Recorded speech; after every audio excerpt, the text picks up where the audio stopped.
Very good. Good morning, everyone, and welcome to the Village of Arlington Heights. Thank you for joining us today. I'm Diana Makula, the Deputy Village Manager, and I'll be moderating today's press conference. The purpose of today's press conference is an effort and call to action to support legislation that will allow projects like the one proposed by the Chicago Bears to occur in Illinois. Today, you will hear from various speakers regarding this effort. We'll start with brief remarks from our speakers, followed by a question and answer session. So thank you again, and to begin, I'd like to invite Mayor Jim Tenaglia for opening remarks. Thank you, Diana, and thank you to everyone for being here from the media. This is a meaningful day at so many different levels, and I feel blessed to just be here to share it with you.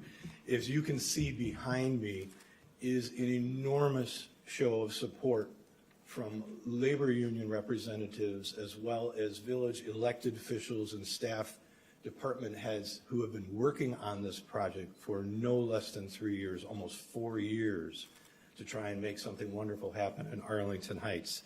I have a statement that I want to read to you, and as Diana said, we'll have some other remarks, but then answer questions from anyone in the audience as well.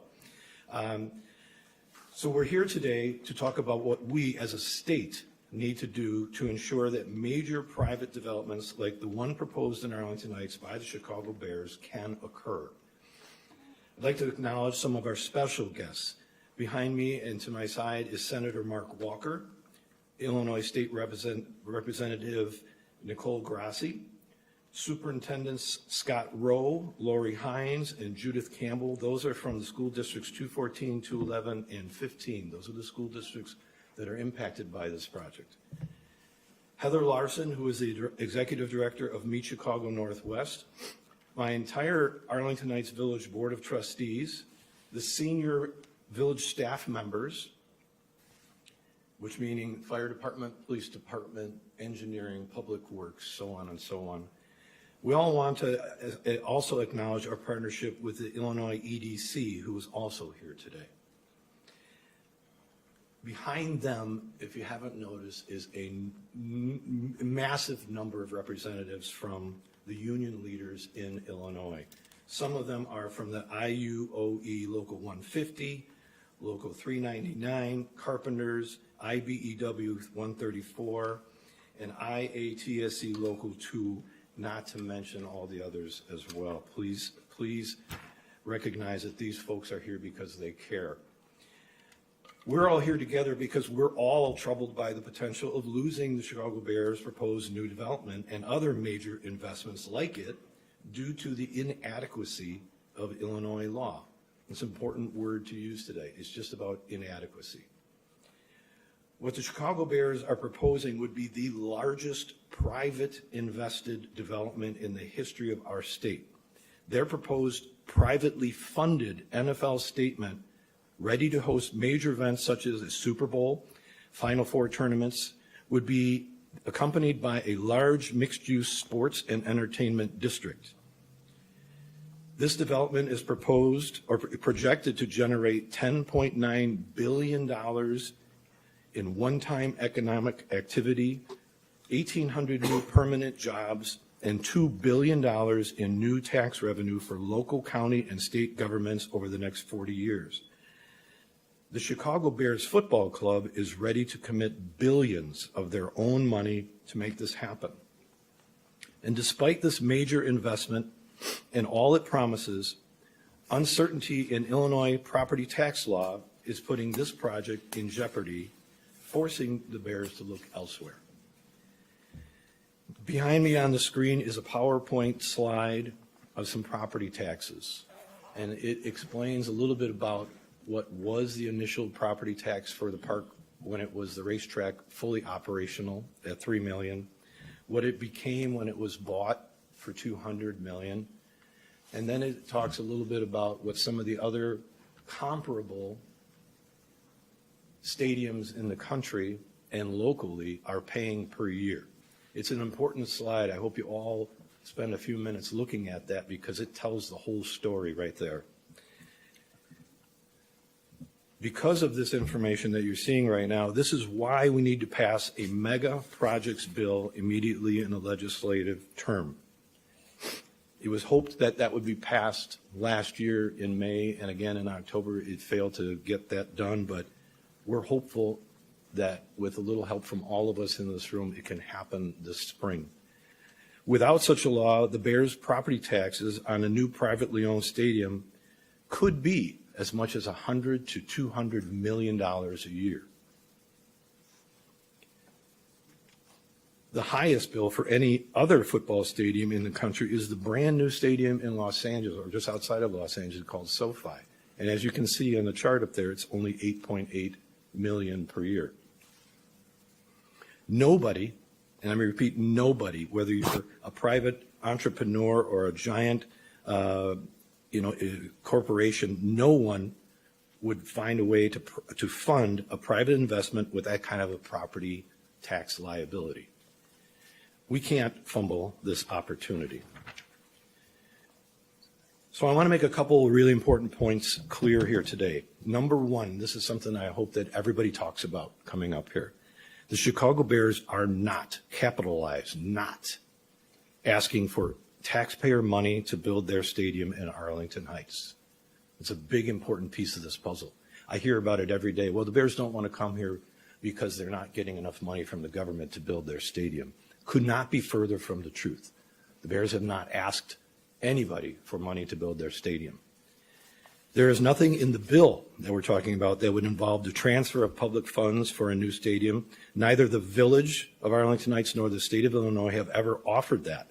Public money will be needed for infrastructure around the site, no matter who develops it and whatever it becomes. These are natural, common practices that happen for every development. And Governor Pritzker is aware of that. If you haven't watched recently, he is aware of that, and he acknowledges that, which is wonderful. That's an important piece of this puzzle. We appreciate that. That's an ask that Arlington Heights will make when that's figured out as to what those numbers are. Right now, it's about the mega projects bill. The proposed mega projects bill is not a Bears bill. Let's make sure that everyone understands that as well. This is not a Bears bill. This is a tool that will exist in the Illinois governmental toolbox to attract major projects across Illinois. Massive projects, hundreds and hundreds of millions of dollar projects like this one would need a clear, reasonable, and predictable property tax calculation. We all know when we have our own homes that you're going to get taxed a certain percentage, right? You can count on it. The Bears need to know what that will be too if they spend $4 or $5 billion on the stadium. Right now they don't know what that is, and it's a little bit of a scary number. Many other states already have such tools in place. This bill in Illinois would require, and I repeat, require developers such as the Bears to work directly with affected taxing bodies, including schools, and set long-term taxing structures that help all parties and ensure that the local services are funded. The state would need this type of legislation for any robust redevelopment of Arlington Park or anywhere else in the state, no matter who was doing it. So at this point, there is no other viable location for an NFL stadium-centered entertainment district in Illinois other than Arlington Heights. And it cannot move forward without a mega projects bill from Springfield. We must stand together, not as Arlington Heights residents, not as Chicago residents. We're all Illinoisans today. This is about keeping the Bears in Illinois and giving them the tools to do so. We must stand together as Illinoisans to prevent our state from being out of the NFL business altogether. We all must take this very seriously. I said it in the newspaper with a report that we did a few weeks ago. Yes, I take Indiana very seriously, and everyone should. Everyone in the room would agree, I'm sure, that the Chicago Bears should not get special treatment just because they're the Bears. But they shouldn't have it held against them either. They should be treated the same as any other entity making such a massive investment in our community that provides jobs, revenue, and economic activity that this project can provide. A property tax bill of 12 to 25 times higher than their closest peer is not fair, and will cost us the largest private development project in the state history if we don't act now. I think we can all agree that it just needs to be fair. The Bears are looking for something fair. They don't want a handout. We are in a clutch situation like a certain quarterback right now, and what we do will matter and determine what comes next for Illinois. We urge the Illinois General Assembly to pass the mega projects bill this legislative session. It's a common sense approach that brings stability, transparency, and long-term benefits for the residents, all taxpayers, municipalities, and developers alike. The only issue at hand right now, the only issue is the mega projects bill needs to get done before the Chicago Bears to commit to another state. And this bill is what is needed to make that project work at Arlington Park. So at this point, I want to thank everyone and introduce to you our Senator Mark Walker and Representative Nicole Grassi to share their personal perspectives as well.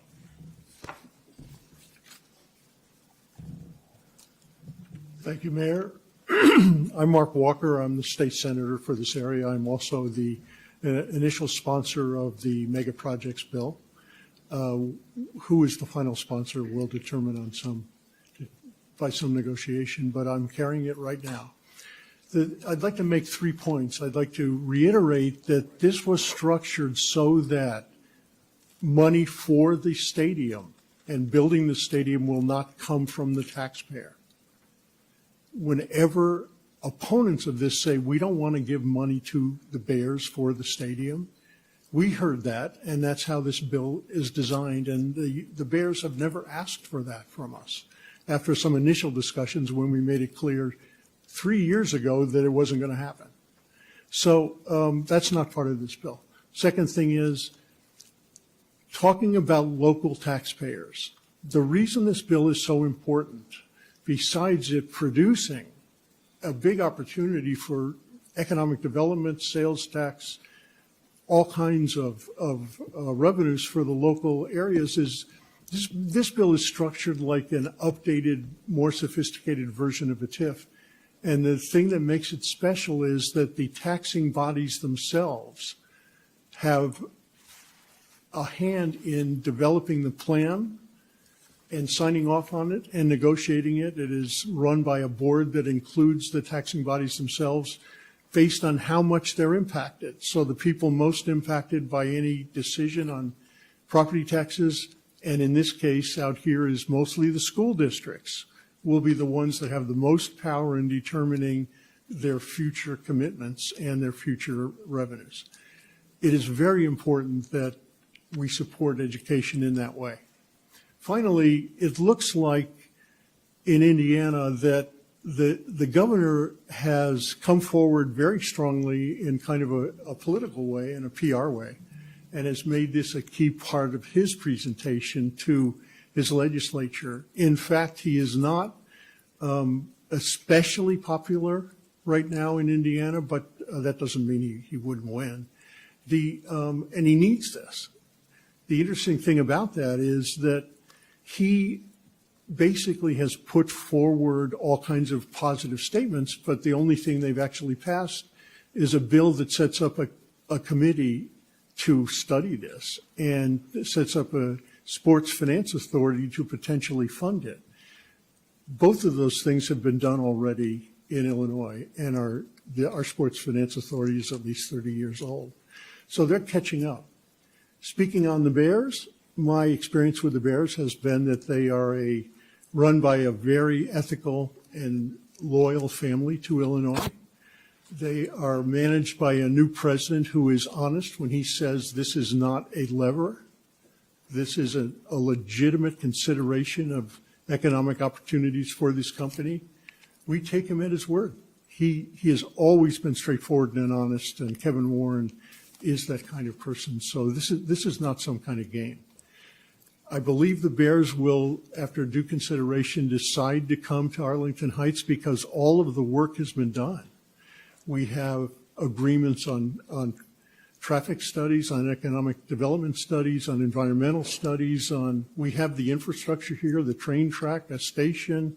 We already are working on exits from Route 53. All of that will have to be planned, developed, and agreed upon in Indiana. And the Bears need speed because the cost of building a stadium are going up geometrically because much of the material used to build a stadium is impacted by tariffs. So they need speed. We can provide that speed because almost all the preliminary work's been done. So I would urge you, and I would urge the public, to support the mega project bill. It is an updated version of economic development bills that we ordinarily do, but it shifts the power towards the education establishment more than it was in the past. And those are the people that mostly determine your property taxes. So thank you very much.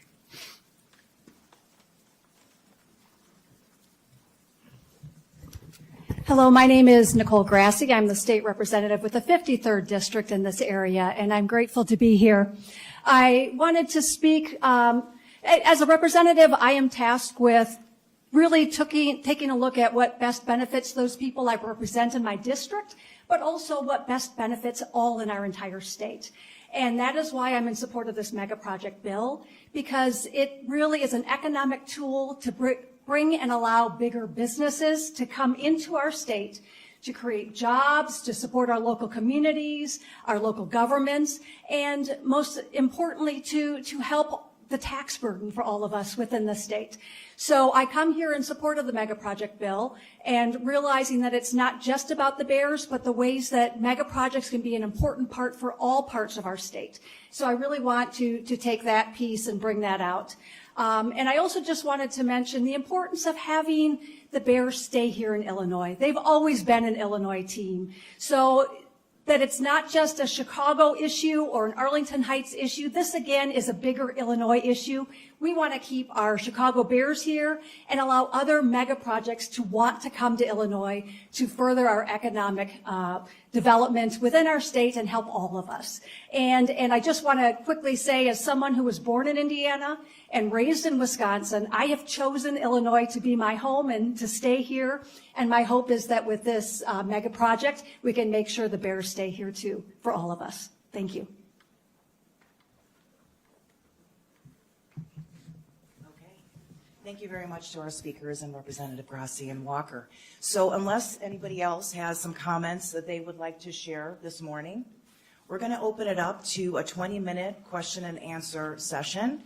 So please, we invite you to, to state your questions.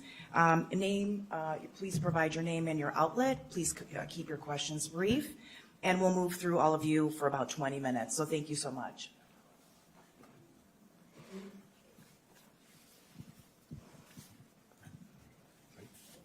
Okay, Mary Ann. Hey, Mary Ann Ahern from NBC5. Thank you so much. How much has the Bears' success on the field made a difference in this pitch? And will that make a difference in spring? I can honestly tell you it is making zero difference on this. We've been working on this, how many years now? Has it been 4? 4 years. Every week, every month, it has been a process from the very beginning. It's all started in this boardroom back then. It's wonderful that the Bears are doing as well as they are. We're all big fans, but it really is a separate note altogether. What do you think, what is the politics at play here that is keeping lawmakers from getting on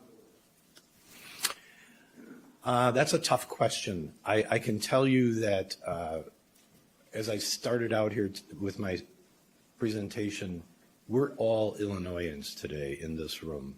But I know that it's a tough pill to swallow when a major program like the Bears suggests they want to leave one community and go to another. So my suspicion, that's all it is that that was part of the problem in the very beginning. How does that happen without being really offensive to another community? And right now, it's time to stop arm wrestling over this. This is something, if it's going to happen in Illinois, it's going to happen in Arlington Heights.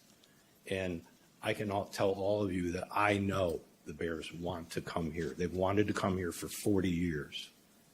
And George and Kevin and all the rest of them have told me so.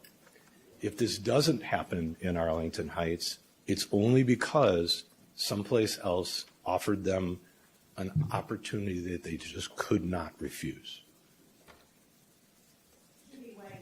What is your reaction on the move that Indiana lawmakers, the play that they made yesterday? Did this bring a sense of urgency as to what you're doing here today? This meeting here today has been planned for 2 weeks.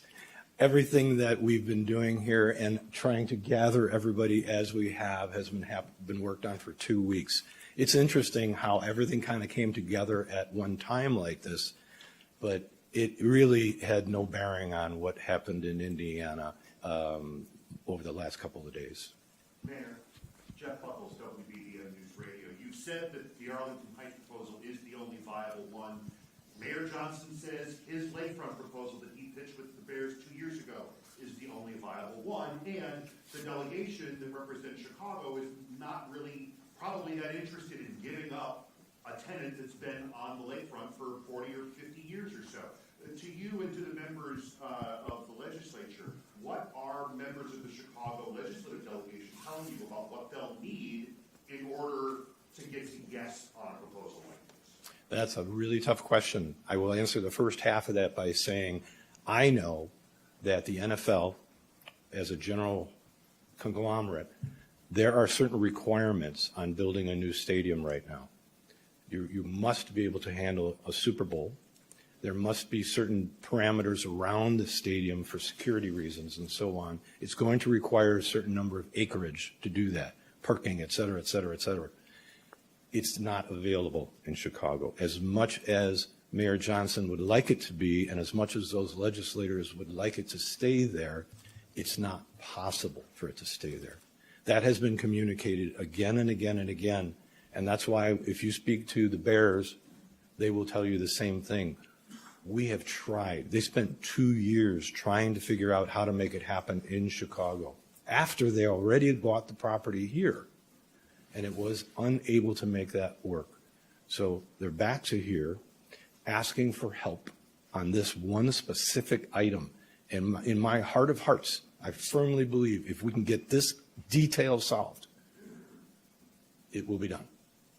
Senator Walker and Representative Grassi, your thoughts on what it will take to get the Chicago delegation over the line?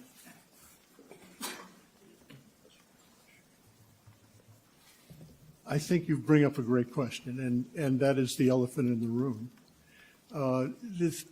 What's going on in Springfield, number one, is there's been a tremendous amount of discussion on this overall project before Indiana was announced, a tremendous amount of negotiation ongoing now with the governor's staff and others.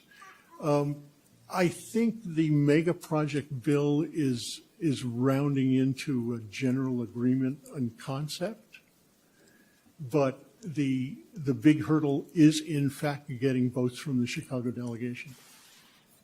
They feel, and I can't speak for them, my guess is, I think they feel badly done. They feel that they invested in the team with their own money, not the Bears' money, and borrowed money to redo the stadium, and it's less than 25 years old. And on the other hand, the Bears honestly believe as a corporation they must get a bigger stadium. They must own it, not rent it. And it drastically impacts their value as a franchise. So I can't speak for the Chicago people. I would say my impression among the people I do talk to is that they're coming along to believing it's probably inevitable that the Bears will move. But okay, given that, what do we get? And I can't answer that question. I would offer that, I think the conversations have been happening, but they need to be happening more intensely now. I want to also say that it seems that the picture now is having to look at the bigger view of this all.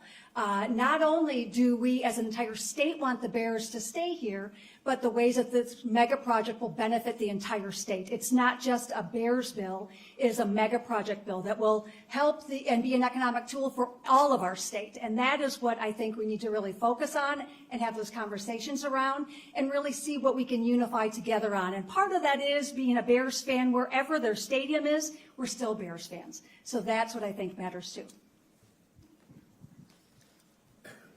Hi, Mayor.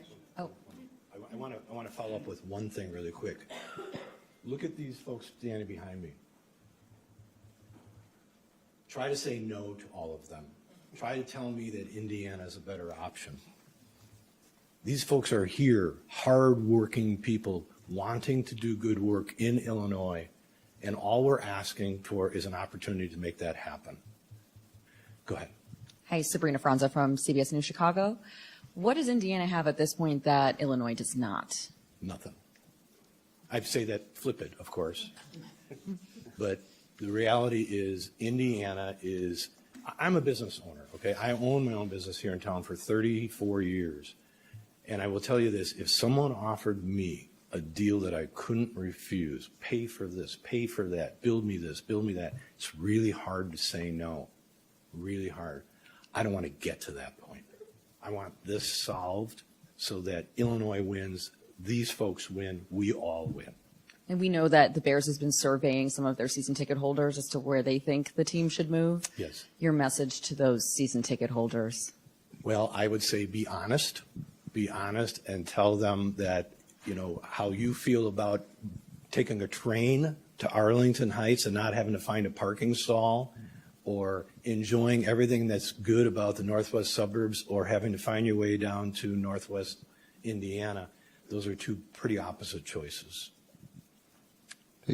Mayor, it's Danny Ecker from Cranes. I'm not sure. We've heard a little bit from the Chicago delegation that they're seeking some specifics about, well, what would the bill be? What would this negotiated bill be? Can you give us a sense? Obviously, you look at the numbers you showed up from other stadiums. I know that's a complicated thing. It involves multiple taxing districts.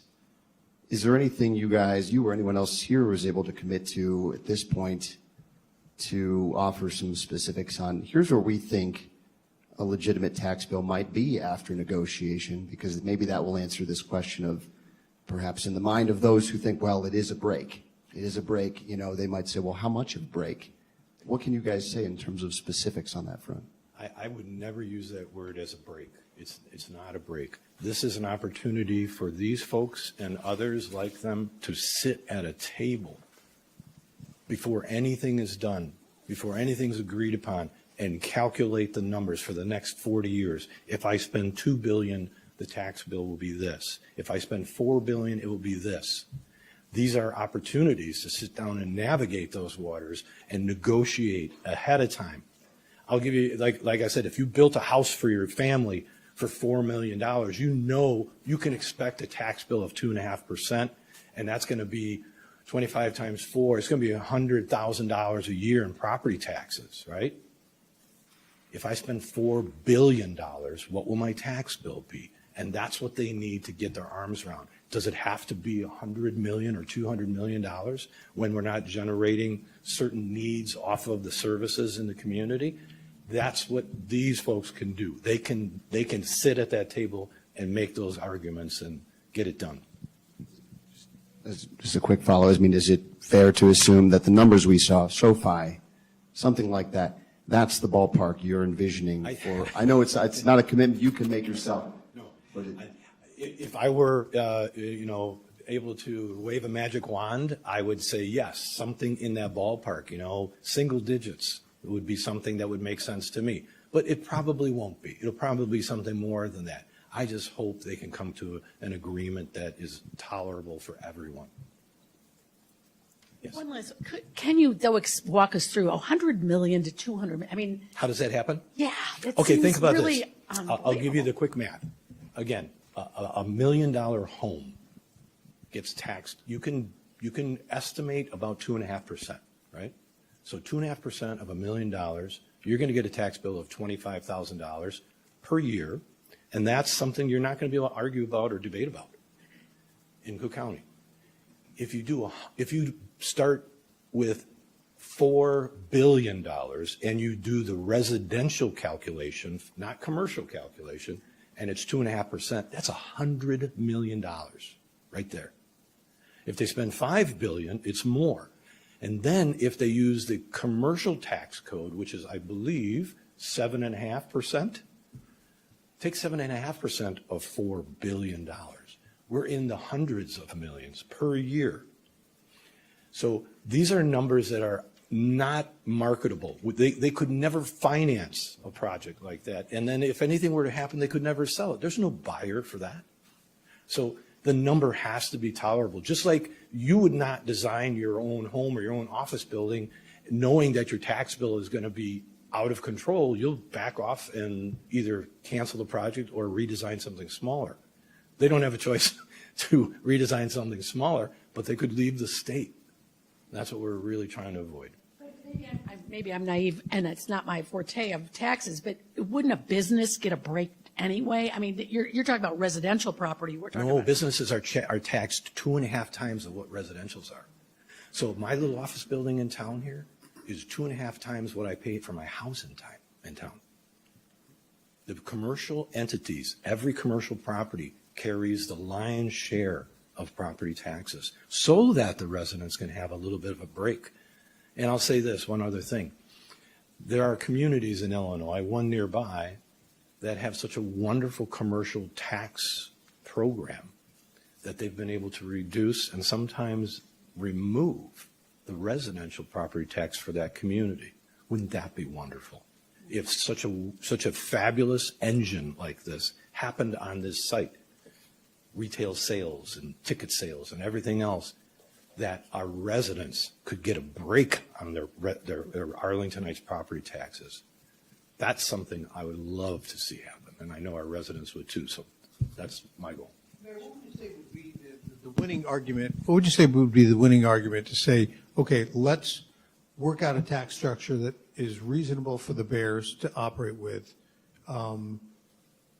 when others might say, look, we need the money for the schools, we want the money for the schools, or if there's pressure to bring in that money, what's the winning argument to say it will be worth it in the bigger picture to bring in less property tax revenue from a stadium because?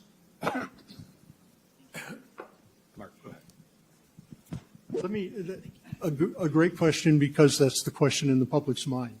The key to this bill is, and I want to say it again, it allows the local taxing bodies, based upon how much they would be impacted, to have the power to set the rate rather than the assessor and the board of review. So the school districts get significant amount of power here to set what that rate is, and we've all agreed that they will negotiate fairly that, and it's only a win for them. It's only significantly more money than they would get if there were no project. So, and the power has shifted. There's an example of this already in play, and it happened 2 years ago. It's called an MOU, Memorandum of Understanding, that these folks, the Bears, Arlington Heights, all signed. It's a document that says, here's what we agree to while it's an empty space and so on. And instead of having a tax bill that was going to be $16 million a year, as you saw on that slide before, can we put that back up, slide? It brought it back down to $3 million a year, or 3.6, which is what the track was paying when it was an operating functional facility. So right now there's no loss, no gain, but no loss. But that's what happens when you sit at a table and work things out. Randy, go ahead. Sure. Randy Reckles, Village Manager. I want to talk about this a little bit broadly because it's really important. Again, the racetrack was paying $3 million in taxes when people were racing horses, betting, buying alcohol, and so forth. So when they sold the track and the Bears bought it, their bill went up to $16 million as a vacant piece of property. What we're saying is, based on these on the estimates that we have, their bill could go up to 100 to 200 million when their closest competitor, SoFi Stadium, is paying 8.8, and Wrigley Field is paying 2.7. So why does Wrigley Field have $2.7 million tax bill? That's because they have landmark status, and so they get historic preservation credits. The United Center pays $6.1 million. Why does the United Center only pay $6.1 million? They had special legislation for the United Center passed when that structure was built, so that to set those taxes for a long period of time. Soldier Field pays $0. Rate Field pays $0. That's what we're trying to avoid.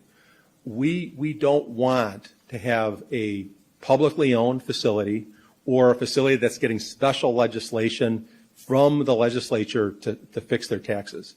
What we want is a fair process for major economy-changing projects like this to have all of the people in the room, the school districts, the village, and so forth, sit down and talk about what are the needs, special needs we have for this site.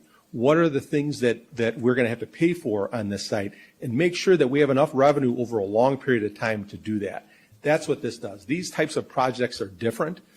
Again, that's why a lot of these projects don't pay taxes, but we want it to be a privately owned stadium that pays taxes, pays their fair share, pays for all the services that they demand.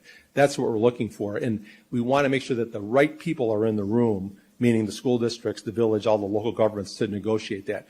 What that number is going to be is going to depend on what we calculate our needs are going to be based on the texture of that project, the exact components of that project. So it's going to be a moving target until we see exactly what's involved.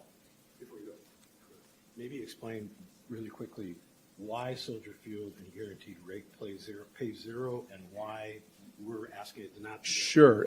Soldier Field and Guaranteed Rate Field or Rate Field are publicly owned. And so they don't pay taxes. And what we're saying is we want this facility to be privately owned, privately financed, so that they pay their fair share of taxes. That's what we want. And the Bears agree to that point. But what we all agree is that these taxes need to be fair. Okay, we've got time for about 2 more questions. Could I invite up those on the side here who haven't spoken, but I have, as they're in the room here, and Chris Placek from the Daily Herald for everybody that doesn't know. Dr. Rowe or the other superintendents, what Jim mentioned, maybe single digits would be the number you would like, might be more than that. Mark Batnick, who we wrote about today, he thinks the number might be 10 million to 15 million.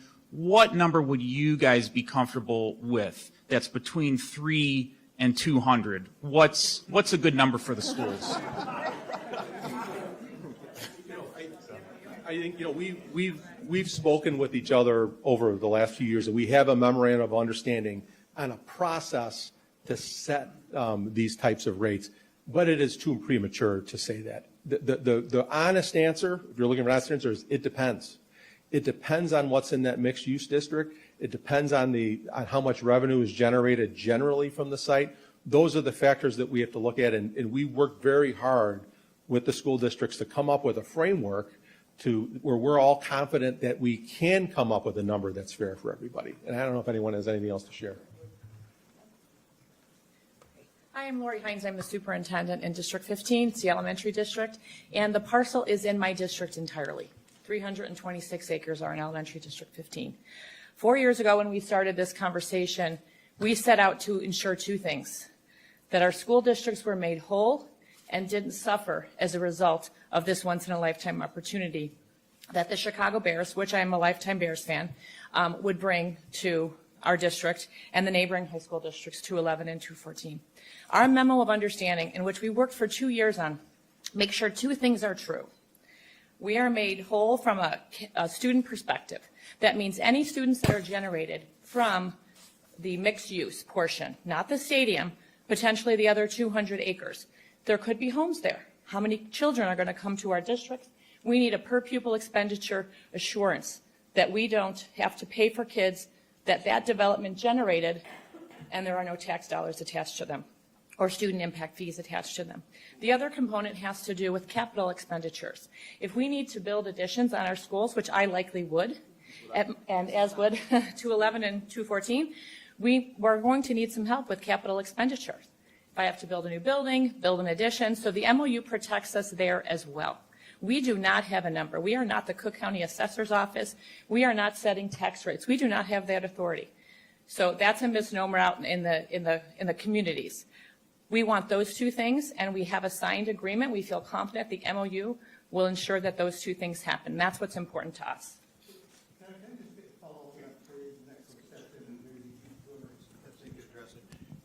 Wouldn't it be easier to sell this whole idea to lawmakers, particularly the Chicago delegation, if they had some ballpark numbers that they could look at, that they could chew on and decide whether it's, something that they could deal with? From my perspective, I don't disagree with you, but as Lori said, that's not our role in this. We educate the children that it may produce, and that's our sole focus, and ensuring that our constituents and our parents and the greater community remains confident in the education that their kids get, which is some of the best in all of Chicagoland and all of the country, I would argue. And because of that, we want to be sure that we can continue to maintain that high level of academics that we can produce with the per pupil expenditures to ensure we have all of the teachers that we need. If we need to expand classrooms or shift how our schools function, that there are dollars that accompany those new kids if students are generated. That's been our sole focus from the get-go. I'm Scott Rowe, Superintendent of High School District 214. If I could You're very say just one more thing. We were talking about what else we need from this process is to just make sure that we have that seat at the table. With a typical TIF, it's 23 years.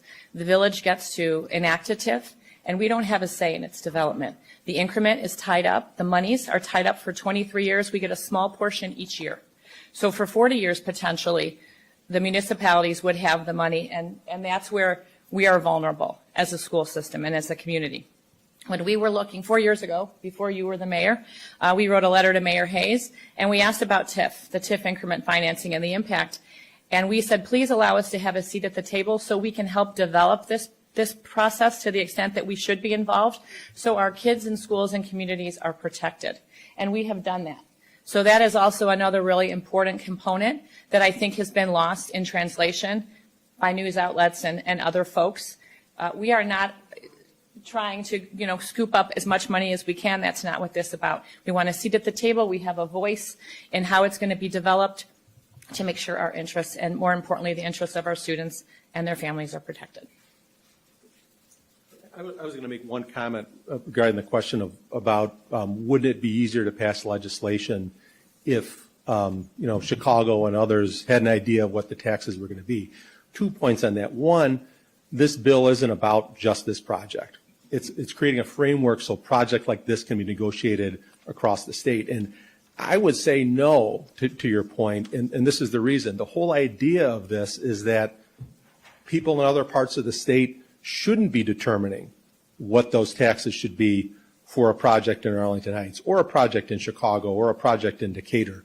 The idea is that those folks that are responsible for providing services to this community, being all of us right here, are the ones that determine what those rates are, not folks in another city or another part of the state. Okay, so we're going to take 2 more questions. Good morning. I'm Bob McHoppen from the Chicago Tribune. Hi, Mayor. This might be a question more for the state lawmakers, but the other half of this issue is, of course, the Chicago lawmakers. What can you offer them to get them to go along with something that's going to help the Bears leave the city? And they have talked about the debt for Soldier Field, which is more than $500 million. And the Bears are not obligated to pay for that beyond their penalty from their lease if they leave early. But what consideration or discussion has there been to provide any payment for Soldier or pay down that debt for the Bears to leave Soldier Field? Is there any discussion of some sort of tax comeback that would help pay off that debt?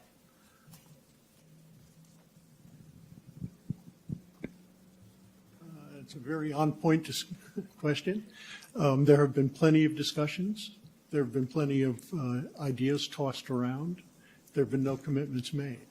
And that is not going to be part of this bill, but it might be required to get votes for this bill. Okay, one final question. And it has been alluded to, but it comes down to what's in it for them. So what is in it for the Chicago delegation? Why should they care about the Arlington Heights property taxes? I was joking about this with some friends the other day. I have 2 young boys wrestling in the family room over who gets to have the bowl of ice cream. And they're fighting and fighting and fighting. And eventually mom says, you know, you guys both go to bed, no one gets the ice cream. The Bears are the ice cream right now. We can't argue amongst ourselves between one community versus another community. That's why I started this off today, is we're all in Illinois together. What's in it for the other communities are all the benefits that stay here because the Bears stay here. O'Hare is halfway between Chicago and Arlington Heights. Anyone that comes and visits this area to watch a game or see a concert or do anything, they could so easily go downtown and enjoy all the wonderful opportunities, the museums and the lakefront and everything that happens in the city of Chicago that we don't have out here. And then jump on a train and in 35 minutes, without having to deal with traffic, pop out of a metro car and they're staring at Soldier Field. Don't have to find a parking space, go to a concert, get back in the train, go down to the city and finish your nice stay in Chicago and go back out to O'Hare and go away. While all along the time, spend hopefully a ton of money in Illinois. That's our hope, and that's what makes sense to us. Let's work together. Let's get this done. This is important for all of us. And the alternative is the ice cream goes to Indiana. That's not a good option. So thank you so much, everyone. Thank you again for attending today's press conference. We appreciate your time and attention. There will be opportunity for you to speak to a couple people that are up here afterwards. But I do want to say a couple thanks to all of those that traveled here today, especially the union groups and the folks behind us, to the village board, to the leadership team, to the state representatives, and to the school districts. We very much appreciate everyone's attendance today. Any final comments, Mayor? I just want to thank these guys. These are the guys carrying the shovels, hanging all the drywall, putting all the roofs together, and if this doesn't happen, it's a shame for all of them. So thank you guys for everybody.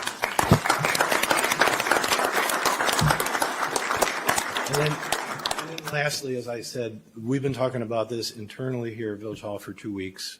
This has been a process, and without the horsepower of the village staff, Randy and Diana and others, this could not have happened either. You guys for being here, please spread the word, share it clearly, make sure everyone understands it, because in my little world, nobody seems to get this. Every time I talk to someone out in the general public, they think it's because Springfield doesn't want to give the Bears money to build their stadium. And that's not even close to the truth.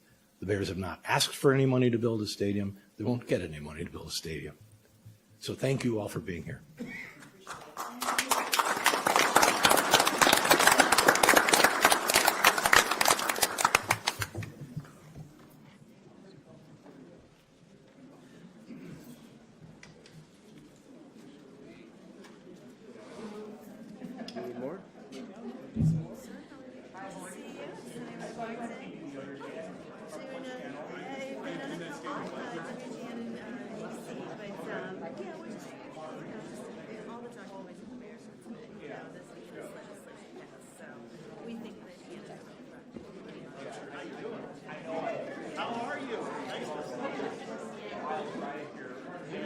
Yes. Other times.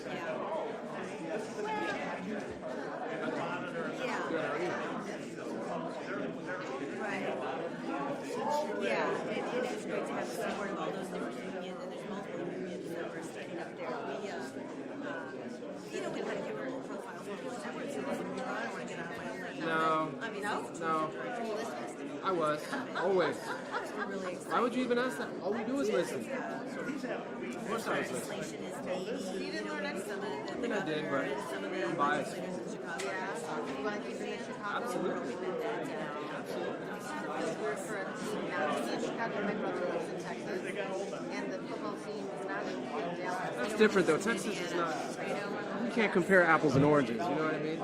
Texas is just so spread out anyway. I know. I didn't even know what Governor Rowe's name was until a week ago. Yeah. Right in the middle of it.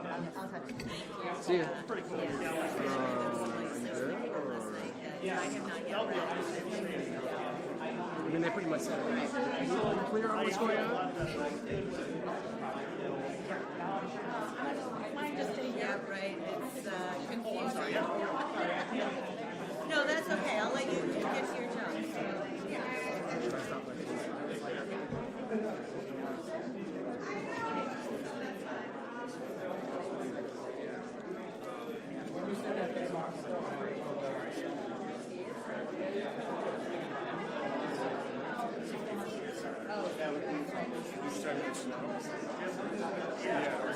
It was like a blizzard for half an hour.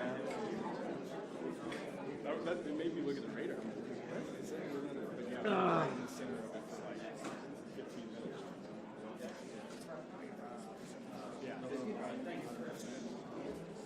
I've got all my kids.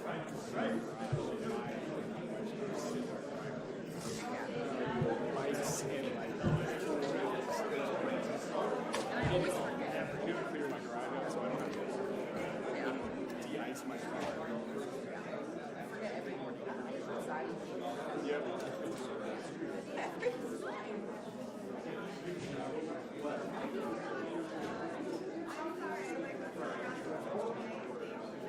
All right, well, I'm going to slowly break down. Oh, I don't think so. You don't have a live shot. Hell no. Hell no.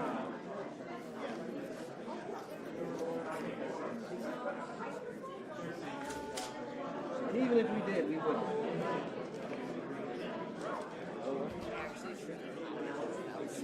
Are you leaving town this weekend? Oh, what did you say you're coming down to what?